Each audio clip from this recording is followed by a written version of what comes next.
Welcome back to the Reading and Writing Podcast. I'm joined on the podcast today by Natasha Calder, author of the new novel, Whether Violent or Natural.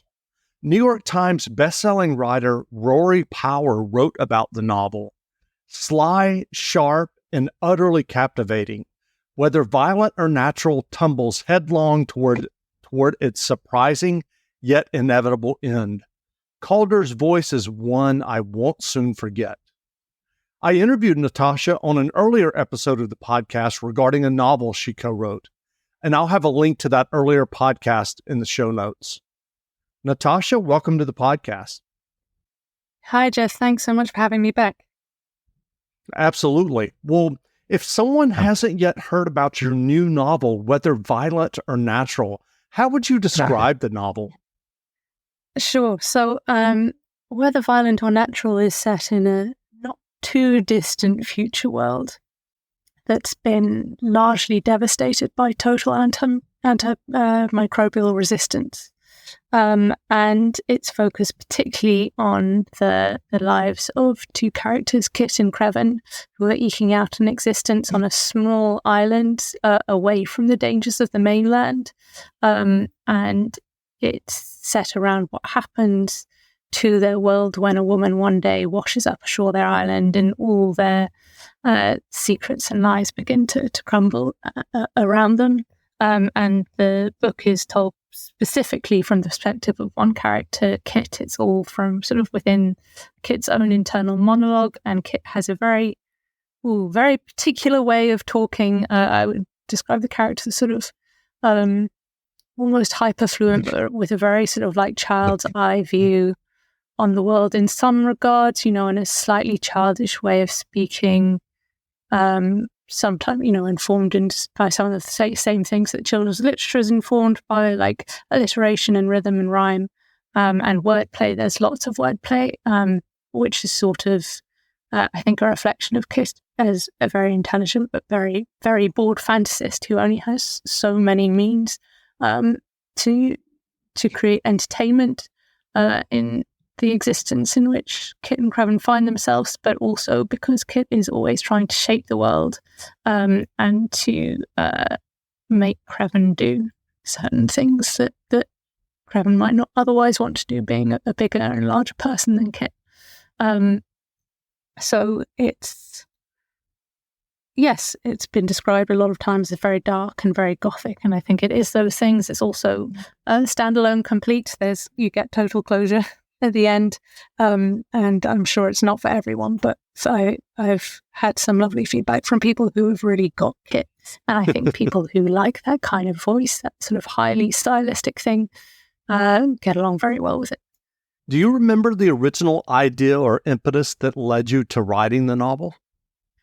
Yeah, well, sort of. So in a context where I've been sort of vaguely following stories about antibiotic resistance for a while, it's just an area that I'm kind of interested in anyway. I think it's really fascinating that we're sort of in this golden age of medical care where we do have antibiotics, and that's a wonderful mark of human ingenuity that we, had penicillin or anything like that, and penicillin saved my life when I was 6 weeks old because I had an umbilical cord infection. It was only because I could be pumped full of penicillin that I didn't die. But the bacteria that's responsible for the majority of those kinds of infections is already now, as we're speaking, resistant to penicillin.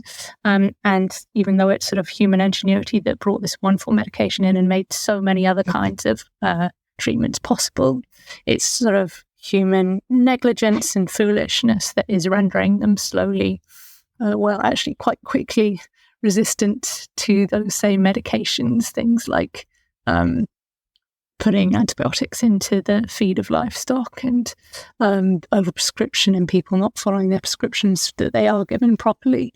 So I was just generally interested in that. And then in about 2016, a team of Japanese scientists discovered a particular kind of bacteria out in the waste of the bottle recycling plant in Japan. And that bacteria was capable of devouring plastic, which is amazing, of course. And there is lots of potential there for dealing with plastic pollution, which is obviously a massive concern for us all and for the environment. And I remember being intrigued by that at the time and thinking, firstly, how incredible it was not as an opportunity, but then also thinking about it in the context of antibiotic resistance and wondering, oh gosh, how much of our infrastructure is plastic? What would the consequences be if this did develop as we hope and then got out of hand? What kind of world would it be like then? So that was sort of the starting off point, but it was many years later before I had a story and a set of characters to go with it. Well, the novel, whether violent or natural, is described as a dystopic novel. As a reader, are there other dystopic novels that you've read over the years that you enjoy? Oh, sure. Loads of them. I think, just trying to think of a few off my head. So one that is always front of the mind is Ridley Walker by Russell Hoban, not least because that's written, for anyone listening who's not come across it before, it's written in this incredible, it's called Ridley Speak. It's just, the narrator has a very particular way of talking. It's like a sort of fallen English. And that's, I find, endlessly fascinating in the same way as, say, the lingo in A Clockwork Orange is endlessly fascinating as well. I suppose that's another kind of dystopia. And, there are a few more that I suppose I may have had in mind as I was writing. The Buys by George R. Stewart, The Road by Cormac McCarthy, who of course his death in the last week or so has been a big loss to the literary world, and other influences would be, I guess, J.G. Ballard as well, wrote several different kind of dystopians, all just taking these little what-ifs and then spinning out an entire world from that, which I find always fascinating. What was your own writing journey that led you to writing and getting your debut novel published?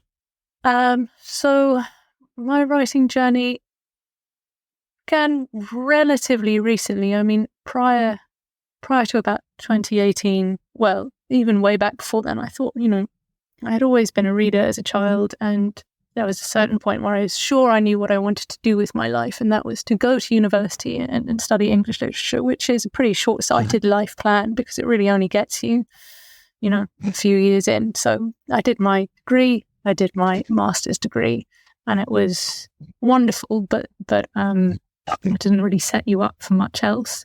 And if I'd entertained any ambitions of becoming an academic, I was disabused of those pretty quickly, at least just by the state of the academic industry, because it's a difficult career path with lots of precarity and not much stability at all. So I decided I wasn't going to carry on with that, and I would go out into the world and get a real job. And I worked in digital marketing, and I worked in cybersecurity, and sort of slightly lost the will to live because there was nothing in my life to do with books at all. And very slowly I started to write again in about 2018, just sort of for my own amusement, sort of keep myself alive and going around the edges of work. And then I happened to read about a workshop called Clarion West that they run a wonderful 6-week workshop in Seattle every summer, and I applied just thinking it would be a good thing to practice applying for that sort of thing, and I was delighted to actually be accepted. So I went that summer to Seattle, and that was an incredible, intense, formative experience. And I came back to the UK after that and spent a few more months in my job, and then decided I would take some time out and work more seriously on the writing stuff and just see how far I could take it. And then from that point on, really, it's been sort of like a series of just, one stay of execution after the other. I co-wrote a novel with a good friend of mine that year, and then we did several rewrites and went back and forth with a couple of agents, but we got signed by an agent in the start of 2020, and we went on to submission the summer of that year, and then the book came out in September 2021. Between the times of going on submission with that co-written book and when it came out, I wrote the book we're talking about today, Whether Violent or Natural, and was delighted in that same September 2021 when it got picked up by Bloomsbury in the UK and then Overlook Press in the States. So that was a very exciting time. And now we're here at the point of publication. So that's probably the not very interesting journey of how I got into it. But yes, hopefully there'll be 1 or 2 more stages of execution yet to come before I have to pack it in and earn some real money. Well, can you tell us about your Clarion West experience? As you mentioned, it has kind of a reputation for being kind of an intense experience for writers. What was your experience? Well, I knew nothing about it until I read about it in the paper that year. But it's very well established. It's been going for a long time. I'm sure plenty of your listeners will have come across it. It was a slightly terrifying experience. I'm an introvert. I'm not very fond of people. And then suddenly you go for 6 weeks and you're one of 18 workshop attendees and you're all living together in an abandoned sorority house. And it's 6 weeks. And each week, every single one of you writes a short story and everyone critiques everyone else's work. So that's also creatively, like I've never been under quite that much pressure to either produce creative work or critiques. And it is remarkable what you can do in such a short space of time, but it's also remarkable what you can learn. I think I'd learned the most from, not from the critiques I received on my own stories, but from what good readers were pointing out about other people's work. And that was really invaluable as an experience.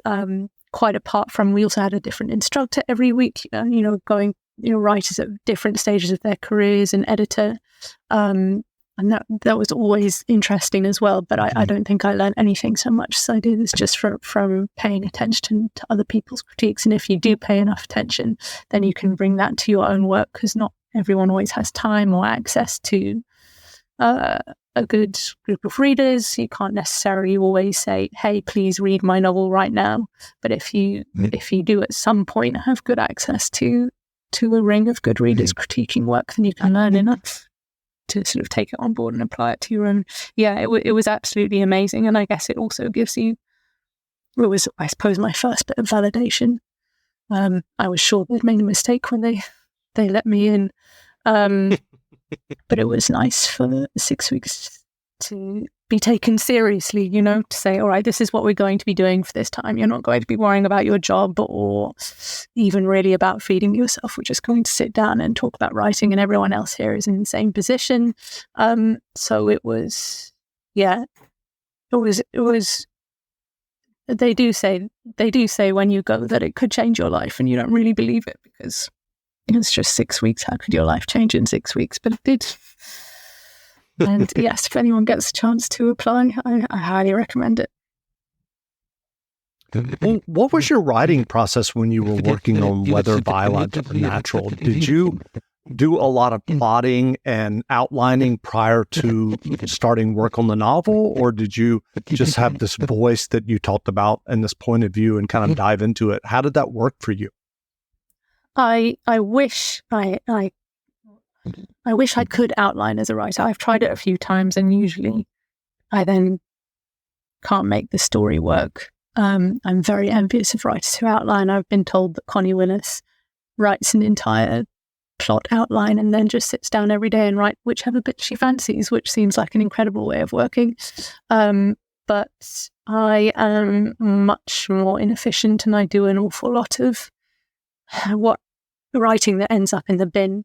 And for Whether Violent or Natural, I think I spent 9 months writing something completely different, like a wild, awful fantasy, God knows what. It was, way too ambitious and way too pedestrian at the same time, and I hated it, and I kept working away at it 'cause I guess there was some kernel in it that I really was interested in, though I couldn't work out what it was. So I started just cutting it down and down and down to things that were a bit more manageable, until I guess I had a much smaller setting. I had an atmosphere, I had an island, I had an idea that I wanted only a couple of characters and to deal with them intensely.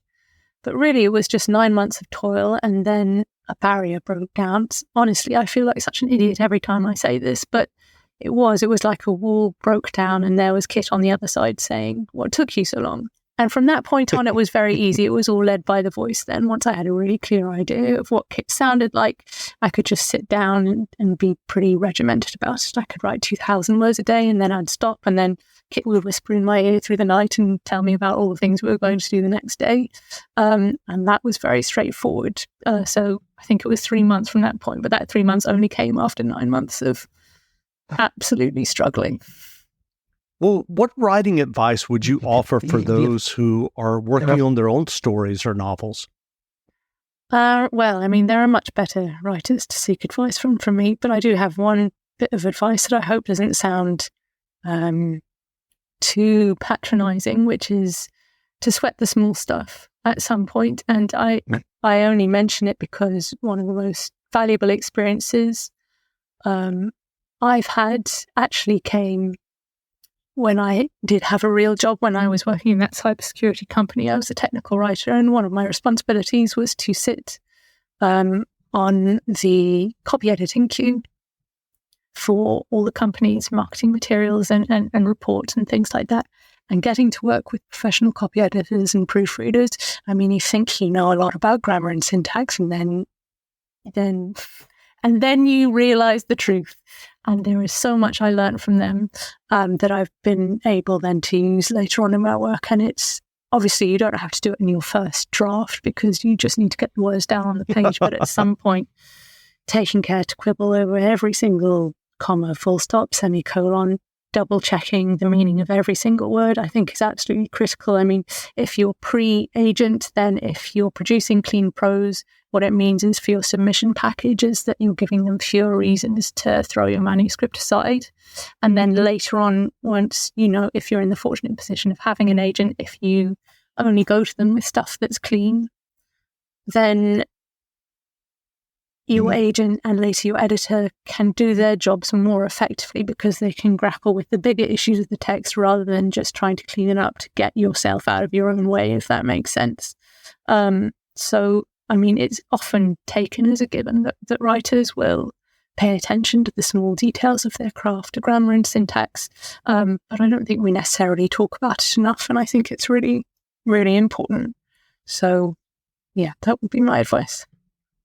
Well, have you started thinking about or working on a new novel?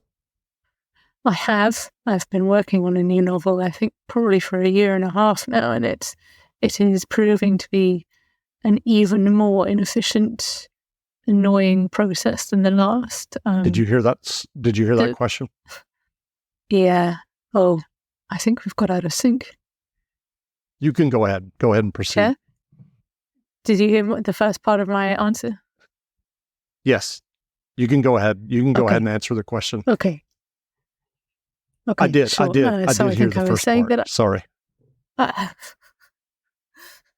No, it's all right. Shall I just start again? Sure.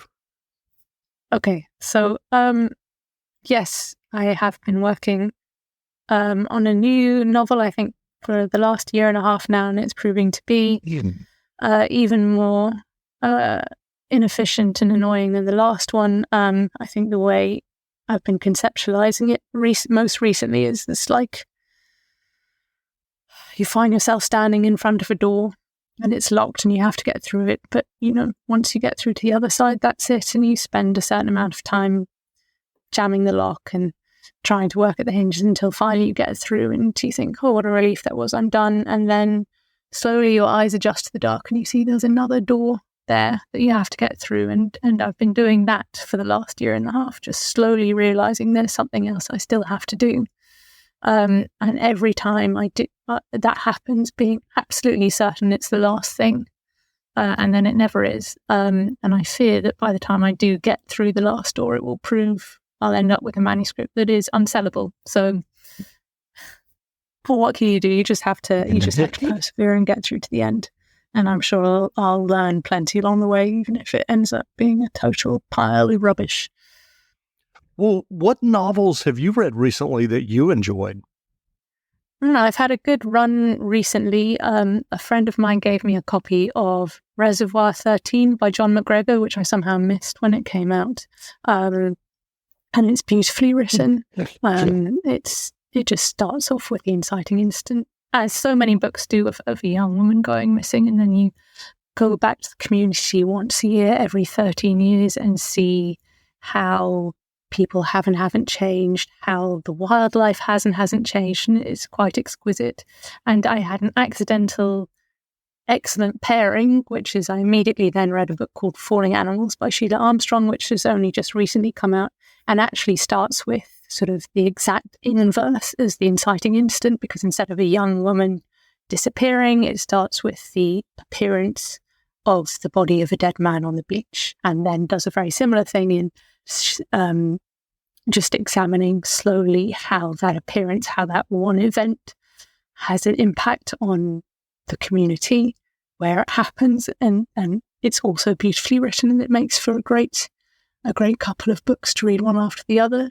I also recently read Joan by Catherine J. Chen, about Joan of Arc, and haven't picked up a historical book in a while, but I'm really glad that I picked up this one, and I was really interested in the portrayal of Joan. It was going much more for the warrior side of things. She's quite, she's not dissimilar to Richard of Bevenberg in Bernard Cornwell's novels, actually, in this particular treatment, including a very similar ambiguous relationship with religion, which I was fascinated by. And I also read and enjoyed a graphic novel called Ducks by Kate Beaton, which is about her 2 years spent on the Canadian oil sands, which, was also completely different, but well worth a read for anyone who's into graphic novels. Well, where can people find you online if they want to learn more about you and your novels? Not too many places. I'm not on any kind of social media because I'm a misanthrope, I guess. But I do have a website, natashacalder.com, and I guess if there were to be any news, that's where it would appear. And there is a contact form if anyone really, really desperately wants to get in touch with me and tell me how much they can't stand the book or love it or whatever. Well, again, we've been speaking to Natasha Calder, author of the new novel, Whether Violent or Natural. The novel is available now, so go buy a copy. And Natasha, thanks for doing this interview. Thanks so much for having me, Jeff. Wonderful. As far as I'm concerned, it begins like this. Me and Creven become sliding silhouettes in the night, we two stepping out together across the star-washed courtyard of the castle with my hand in his hand, he ahead and I trailing along behind, me playing the part of a reluctant child so as to be sure that he won't let go, me like a wave rider facing a rolling breaker and suddenly glad of being tethered to the board. There's nothing in the night but us and the thale crest that lines the path, us and the eagle owl that circles high, high above the crumbling parapets of the old keep. Even the stars are still and silent, not singing to me like they sometimes do on a cloudless night, not twinkling out their astral boasts for all to read and weep. I don't mind. Stars don't stay quiet for long, not if they can help it, swanking vanities that they are. Besides, I'm busy being baby.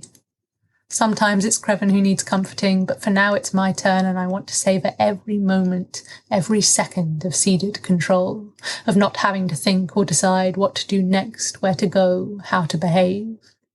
I let him lead me past the greenhouse, the glass panes silvered with night. When we slip by the door, there's a gasp of humidity on my skin, unexpected in the chill air. A stench of rotting flesh rides upon it, plant-borne, stemming from one or other of the Stapelia gigantea that flourish in the arid heat. They are carrion plants, florid tricksters that pass themselves off as rotting corpses in the hopes of attracting the caliphorids upon which they rely to disseminate their seed. I want to stop and say hello properly, to do what I can to purify the plant's habitual rancour with pleasantries, but I've barely begun when Creven gives me a stern look and I catch the words dead between my teeth. Yes, Daddy, I'll be quiet now. No, I know. No games, no fooling. Let's go. We go. Though we quickly leave the greenhouse behind, the foul odour lingers for a long time after, coated on my tongue, the roof of my mouth, the back of my throat. Every taste of it is telling me to gag, to retch, to purge. Wrong, it says. Sick it out, it says. I know I'm being tricked. Better still, I know what the trick is and I know how it works. But that doesn't make it any less effective. Part of my brain, the part that keeps me safe, keeps me breathing, flinches me away from pain, is most definitely duped. No smoke without fire, it thinks. No putrefaction without a corpse. But stay, we've reached the far wall. There are walls in every direction here, on all sides of the courtyard, walls too high to jump or see over. You could climb, though.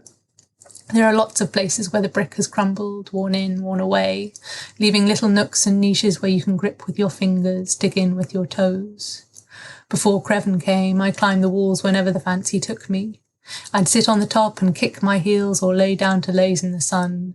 I'd walk their length and pretend they were much narrower than they really were, the width of one finger instead of two spread hands.